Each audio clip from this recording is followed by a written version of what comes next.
video, I'm going to show you a model of the technique Circulate and Prompt. If you're experiencing problems such as students are making small mistakes or errors that are affecting their work or performance, then this technique could be for you. Remember, you can copy the model you see, but you might want to adapt it for your context. If you do adapt it, try to stay true to the features that we think make it effective. These are: know what you're looking for, be aware of possible student errors and look for them as you circulate. Number 2, use the most minimal intervention. What we mean by this is that you want to just do something that prompts students to notice and correct the error so that they're having to do the hard thinking. And finally, close the loop. Come back around and check that they have in fact corrected the error. I'm going to show you a model now of this technique.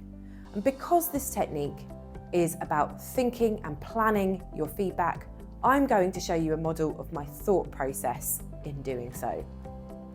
So imagine that I am teaching students about a play with 2 characters whose names are very similar. I think that students in their writing are going to mix up those names.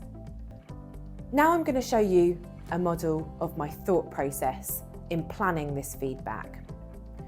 I think that students are going to mix up the names Helena and Hermia in their work. So I know what I'm looking for as I circulate. I'm going to use the most minimal intervention by just saying to them, watch out for the names of the characters. I think that this is enough for them to prompt them to notice the mistakes that they've made. I don't think I need to do any more because this will be enough to get them to think hard about that mistake. I'll then make sure I come round and close the loop and check to see if they have corrected the error. If they haven't, this could be good information for me. It could suggest that they're not just mixing up the names, but the characters themselves. And this gives me information about how I should teach next in order to support student learning.